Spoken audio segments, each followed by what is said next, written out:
दोस्तों, हमारे इतिहास में ऐसे बहुत सारे योद्धा हुए हैं जिनका इतिहास जानकर हमारे शरीर के रोंगटे तक खड़े हो जाते हैं। कई योद्धा तो ऐसे हुए हैं जिन्होंने अपने धर्म, अपने राष्ट्र, अपने देश की खातिर अपनी जान को त्याग दिया, अपनी जान गंवा दी और देश की राह में देश के लिए कुर्बानी देकर शहीद हो गए। कई लोगों का इतिहास ऐसा था जिनकी बहादुरी की गाथाएं आज तक बयान की जाती हैं। दोस्तों, इन्हीं महान योद्धाओं में से एक महान योद्धा है संभाजी महाराज। छत्रपति संभाजी छत्रपति शिवाजी के ज्येष्ठ पुत्र थे और दोस्तों, इनकी अगर पूरी गाथा आप सुन लेंगे या इनका इतिहास पूरा जान लेंगे तो मैं गारंटी के साथ कह सकता हूं आपके बदन के रोंगटे भी खड़े हो जाएंगे। क्योंकि एक वीर जो कि अपने देश के लिए शहीद हो जाए, अपने राष्ट्र, अपने धर्म के लिए अगर वो जान दे दे और उसकी गाथा अगर सुनकर हमारे रोंगटे ना खड़े हों तो हम भी सच्चे देशभक्त नहीं हो सकते। तो आइए दोस्तों, हम इन्हीं के बारे में आज आपके लिए लेकर आए हैं वीडियो जिनका नाम है छत्रपति संभाजी महाराज। इनका इतिहास आज हम आपके सामने इस वीडियो के माध्यम से पेश करेंगे। इनका गौरवान्वित करने वाला गौरवशाली इतिहास आज हम आपको बताने जा रहे हैं। तो बिना वक्त जाया किए शुरू करते हैं हमारी वीडियो को। दोस्तों, छत्रपति संभाजी महाराज का पूरा नाम छत्रपति संभाजी ही था, उपनाम छवा था। जन्म और जन्म स्थान आपका जन्म दोस्तों 14 मई 1657 पुरंदर किले में हुआ था। आपके माता पिता छत्रपति शिवाजी और साईं बाई थी। संभाजी महाराज अपने परिवार में अपने माता पिता, दादा दादी और अपने भाई बहनों के साथ रहते थे। संभाजी महाराज छत्रपति शिवाजी महाराज के पुत्र थे और इनकी माता का नाम साईं बाई था। छत्रपति शिवाजी महाराज की 3 पत्नियां थी, साईं बाई, सोयराबाई और पुतलाबाई। इसके अलावा दोस्तों, परिवार में अपने दादा शाहजी, दादी जीजाबाई, पिता शिवाजी, माता साईं बाई और उनके भाई बहन के साथ संभाजी महाराज रहते थे। संभाजी राजे के एक भाई भी थे जिनका नाम राजा राम छत्रपति था, जो कि सोयराबाई के पुत्र थे। इनके अलावा इनकी बहनें अंबिकाबाई, शकुबाई, रणुबाई जादव, दीपाबाई, कमलाबाई पलकर और राजकुंवरबाई शिर्के थी। संभाजी राजे की शादी येसुबाई से हुई थी और इनके पुत्र का नाम छत्रपति साहू हुआ। दोस्तों, संभाजी महाराज का जन्म पुरंदर किले में 14 मई 1657 को हुआ था।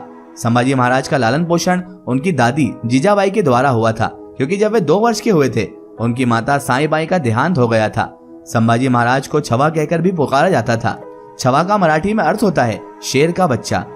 संभाजी महाराज को संस्कृत और 13 अन्य भाषाओं का ज्ञान भी था। 9 साल की आयु में ही संभाजी राजे को अम्बेर के राजा जय सिंह के साथ रहने के लिए भेजा गया, ताकि वे मुगलों द्वारा 11 जून 1665 की धोखेबाजी को जान सके, उनके राजनीतिक दावों को समझ सके। घुड़सवारी, तीरंदाजी, तलवारबाजी उनको अच्छे से आती थी और संभाजी ने कई शास्त्र भी लिखे थे। छत्रपति संभाजी महाराज और छत्रपति शिवाजी महाराज के बीच में अच्छे संबंध नहीं थे, उनकी आपस में कम ही बनती थी। उनकी सौतेली माता सोयराबाई अपने पुत्र छत्रपति राजा राम को उत्तराधिकारी बनाना चाहती थी, जिसके कारण शिवाजी महाराज और संभाजी महाराज के बीच संबंध अच्छे नहीं रहते थे। संभाजी महाराज ने कई बार अपनी बहादुरी भी दिखाई, पर शिवाजी महाराज को उन पर विश्वास नहीं हो पा रहा था। एक बार शिवाजी महाराज ने संभाजी महाराज को सजा भी सुनाई थी, जिससे बचकर संभाजी भागकर मुगलों से मिल गए थे। ये समय शिवाजी के लिए मुश्किल हो गया था। बाद में मुगलों की हिंदुओं के प्रति अत्याचार देखकर उन्होंने मुगलों का साथ छोड़ दिया और उनको अपनी गलती का एहसास हुआ और फिर शिवाजी महाराज से माफी मांगने वो चले आए। संभाजी महाराज ने अपनी 14 साल की उम्र में बुद्धभूषणम, नायिका भेद, साक्षातक और नक्शखांत जैसे संस्कृत ग्रंथ की रचना की थी। दोस्तों, संभाजी महाराज ने अपना पहला युद्ध 16 साल की उम्र में लड़ा था और उस युद्ध पर विजय भी हासिल की थी। ये युद्ध इन्होंने 7 किलो की तलवार के साथ लड़ा था। 1681 में जब शिवाजी महाराज का देहांत हो गया था, फिर उन्होंने कभी पीछे मुड़कर नहीं देखा और उनके सबसे बड़े दुश्मन औरंगजेब को तहस नहस करने के लिए चल पड़े। छत्रपति संभाजी महाराज ने 9 साल में अपने जीवन की 120 लड़ाइयां लड़ी थी, लेकिन किसी भी लड़ाई में उनको पराजय का सामना नहीं करना पड़ा। वे सभी लड़ाइयां विजयी कर चुके थे। जब शिवाजी महाराज का देहांत हुआ तो मराठों को कई मुश्किलों का सामना करना पड़ा था। उस समय औरंगजेब इनका सबसे बड़ा दुश्मन था। उसको लगा कि अब शिवाजी के बाद उनका बेटा उसके सामने ज्यादा समय तक टिक नहीं पाएगा। फिर औरंगजेब 1680 में दक्षिण पठार की तरफ आ गया। औरंगजेब के साथ 50 लाख की सेना और 4 लाख जानवर थे। 1682 में राम से दुर्ग को मुगलों ने घेरने की 5 महीने तक कोशिश की, लेकिन वो इस काम में सफल नहीं हो सके और बाद में 1687 में वाई के युद्ध में मुगलों की सेना के आगे मराठा के सैनिक कमजोर पड़ने लग गए और इस बीच संभाजी संगमेश्वर में 1689 फरवरी को मुगलों के हाथ लग गए। ब्राह्मण कवि कलश संभाजी के मित्र थे, जो आगे चलकर उनके राज्य शासन के दौरान उनके सलाहकार बने थे। संभाजी की मुलाकात कलश से तब हुई जब बचपन में एक बार मुगल शासक औरंगजेब की कैद से बचकर भाग रहे थे। दरअसल दोस्तों, संभाजी की सौतेली माँ अपने बेटे राजा राम को राजा बनाना चाहती थी और उसकी चाह में वह हमेशा शिवाजी के मन में संभाजी के प्रति घृणा जागृत करती रहती थी, जिससे बहुत ही जल्द शिवाजी और संभाजी के बीच अविश्वास पैदा होना शुरू हो गया था। इसी कारण बस एक बार शिवाजी ने संभाजी को कारावास में डाल दिया था, जहां से वे भाग निकले और मुगलों से जा मिले। लेकिन जब उन्हें वहां मुगलों के द्वारा हिंदुओं के ऊपर किए जाने वाले अत्याचार और क्रूर व्यवहार के बारे में पता चला, तो वहां से भी वो भाग निकले और शिवाजी के दूर के मंत्री रघुनाथ कोरडे के दूर के रिश्तेदार के यहाँ कुछ समय के लिए रुक गए। संभाजी वहां पर करीब 1 से 1.5 साल तक रुके थे, जिस दौरान वे वहां पर एक ब्राह्मण बालक के रूप में रह रहे थे और उसी दौरान उन्होंने वहां पर संस्कृत भी सीखा था। यहीं पर संभाजी का कवि कलश से परिचय होता है और फिर वे मित्र बन जाते हैं।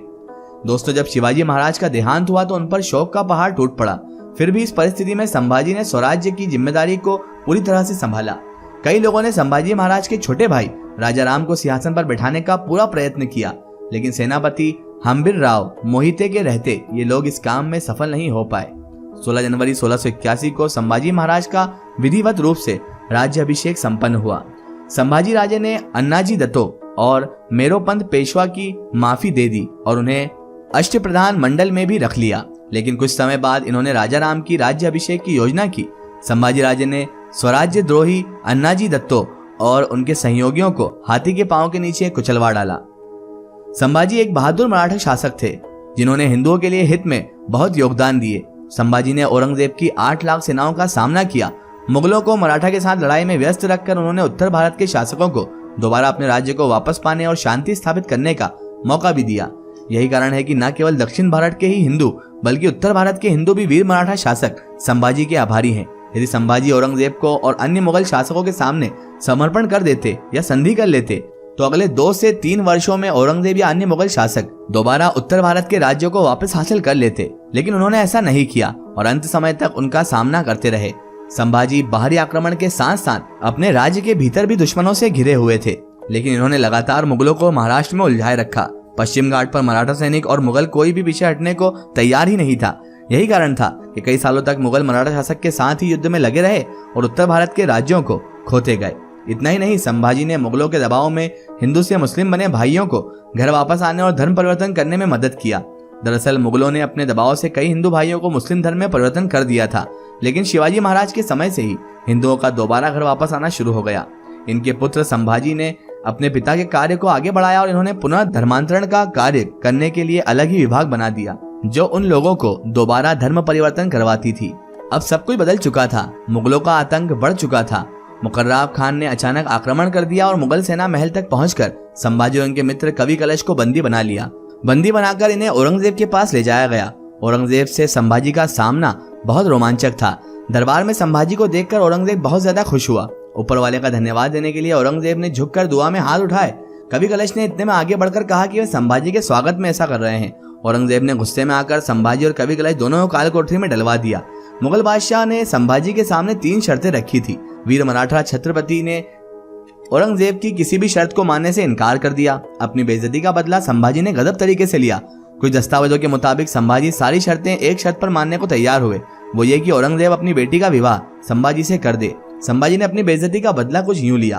औरंगजेब ने अपना आपा खो दिया और संभाजी को मारने के आदेश दे दिए। दोनों को काल कोठरी में पिंजरों में कैद किया गया। जोकर जैसी टोपियां पहनाई गई। संभाजी और कवि कलश को बहरूपियों के कपड़े पहनाकर ऊंटों से बांधकर पूरे नगर पूरी सेना के सामने घुमाया गया। औरंगजेब ने एक बार फिर संभाजी के सामने शर्त रखी इस्लाम कबूल करने की। संभाजी ने हिंदू धर्म की महानता की व्याख्या करते हुए औरंगजेब की बात मानने से मना कर दिया। औरंगजेब ने संभाजी के घावों पर नमक लगवाने के आदेश दे दिए। इतने में भी संभाजी हिंदू धर्म का गुणगान करते रहे। संभाजी महाराज पर ढेरों अत्याचार किए गए, बहुत सारे असहनीय अत्याचार किए गए, जुल्म किया गया, लेकिन फिर भी उन्होंने अपना धर्म नहीं चेंज किया। उन पर ढेरों जुल्म हुए, लेकिन फिर भी वो अपने माता पिता को याद करते रहे, अपने धर्म का गुणगान करते रहे और अपने धर्म को उन्होंने हरगिज नहीं छोड़ा। और इसके बाद दोस्तों 11 मार्च 1690 को उनको वीर गति प्राप्त हो गई। और दोस्तों इस तरह से एक महान शासक, एक महान योद्धा, एक महान इंसान की मृत्यु हुई। माना जाता है दोस्तों कि संभाजी भगवान शिव के परम भक्त थे। इसी कारण संभाजी का एक नाम शंभू जी भी पड़ा था, जो महादेव का ही समानार्थी है। संभाजी महाराज भगवान महादेव को अपने इष्ट देव मानते थे। माना जाता है कि औरंगजेब की शरण में जब इन्हें जाना पड़ा था, वे महाराज से लेकर काशी विश्वनाथ होते हुए दिल्ली तक की कठोर यात्रा करते हुए गए थे। इसी दौरान इन्होंने महादेव को अपना इष्ट देव माना था। अंतिम समय में भी भगवान शिव का अनुसरण करते रहे थे संभाजी महाराज। तो दोस्तों हम उम्मीद करते हैं आपको ये जानकारी पसंद आई होगी। फिलहाल आज की हमारी वीडियो में बस इतना ही। अगर ये वीडियो आपको पसंद आई है तो इसे ज्यादा से ज्यादा शेयर कीजिए और इसे अपने फ्रेंड सर्कल, अपने रिश्तेदारों तक जरूर पहुंचाएं। इसी तरह की इन्फॉर्मेटिव और हिस्टोरिकल वीडियो के लिए हमारे चैनल को सब्सक्राइब कीजिए और पास में दिए गए घंटी के आइकन को जरूर दबाएं, ताकि हमारी आने वाली हर नई वीडियो की नोटिफिकेशन आप तक पहुंचती रहे।